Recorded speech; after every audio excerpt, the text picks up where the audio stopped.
Malawian health system. Every time I take a flight from Joburg to come to London, I'm surrounded by South African nurses, by maths and science teachers, and so on. If you go and look at OECD countries and the way they are consciously and aggressively recruiting our human resources, and no compensation paid directly for the loss to the health systems, the education systems, and so on, you begin to get a more nuanced picture of actually what kind of reality we live in. Now, I've often said Africa is one of the richest continents underneath the ground. And precisely for that reason, we are one of the poorest continents above the ground. Historically, colonialism was driven by a combination of trying to civilize us as well as trying to secure the wealth and natural resources that are to be found underneath the ground. Now, I've made this next point that I've made, which is about Belgium, but I've always made it outside of Belgium, so I hope I don't get any tomatoes flying in my direction. But just to give you a sense, the world capital for diamonds is in Antwerp. Historically, and today you go dig the length and breadth of Belgium, you won't find a single diamond. It's a reality that in fact, the global, because aid, I agree with Dambisa, she says it has to be cut in 5 years. I say, given the devastation that has been caused by centuries of exploitation on the continent, what is needed is for us to reform aid urgently and ensure that we have a much longer timeline of ensuring that there is real compensation and a real sense of addressing the historical injustices that have been done to ensure that our continent can stand on its feet. Right now, if you cut aid, and some of the solutions that Dambisa suggested, just to take two, is borrow money from the financial markets, on capital markets. If we do this right now, there's very little money to be borrowed. Actually, Goldman Sachs, Dambisa's former employer, and itself had to get a 15 billion aid package to rescue it, to survive recently. So, bottom line is that Ghana, for example, that did get borrow market money on international markets, tried to do a second bond recently, and had to give up because there was no money to be borrowed. So that solution cannot work. Remittances, which is another solution that Dambisa talks about, which is people sending money back home. We know that because many of the folks from developing countries that are living in rich countries have actually lost their jobs, the flow of remittances right now has reduced very considerably. So therefore, as somebody who in my own country, we are burying between 800 and 1,000 people every single day from HIV/AIDS in South Africa.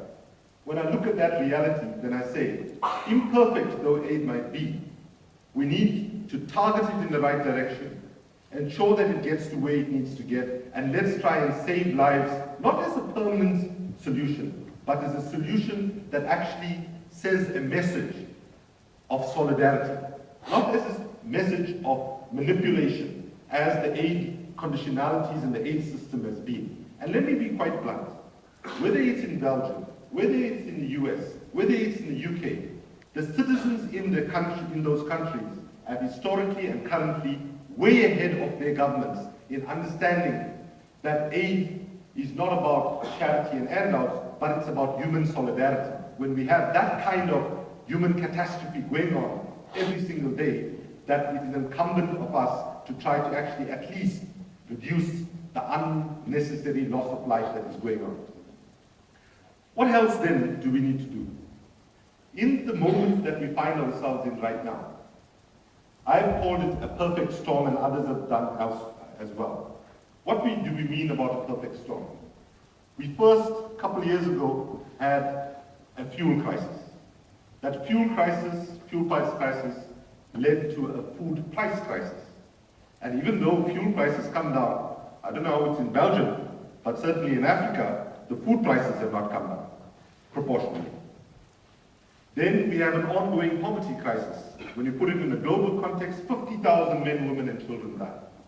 Then we have something that might potentially unite us as a global family, a climate crisis, which is not something that's going to affect us in the future, but the climate crisis is affecting those countries that have been least responsible for the climate catastrophe that we find ourselves first and most devastating. And therefore, even when you think about aid, and whether there's a justification for the United States, for example, whether it should support the developing world, and as the United States is one of the largest emitters and polluters, proportionally speaking, has every reason to actually be one of the biggest contributors to help countries and citizens who have been least responsible for the climate catastrophe we find ourselves in, is to ensure that we have the ability to adapt and be able to deal with the tragedy that is actually, we are sleepwalking into a crisis here in terms of the climate crisis. And then we add the financial crisis to it, and underlining all of that, we could also look at another thing that is holding Africa back, and that is the continuing crisis of a very deep gender inequality that exists. And that is why, with the exception of one country on our continent, all the other countries are ruled by big men, and big yeah in the worst possible way. I want to say also that we must be very careful about generalizations. Africa is not China and is not India. Those are two single nation states which have the advantage of having huge populations and therefore huge domestic markets. And I am getting quite tired, quite frankly, whenever the examples of India and China are actually put forward. There are many things we can learn from India and China. But let's not forget that one of the things we are saddled with in our continent is the fact that we have many nation states that are economically, politically, socially, culturally, environmentally incoherent and unsustainable. Because, for those of you who don't know, those boundaries that constitute the makeup of the various nation states were not drawn by Africans, but was drawn at a conference in Berlin in the 18th century, which makes absolutely no sense for us today. And that's why many African citizens are actually arguing for much more unification and a much more integration at the economic and political level. But the other problem we have is those that have most power today are not actually addressing the crisis that we have in a coherent way.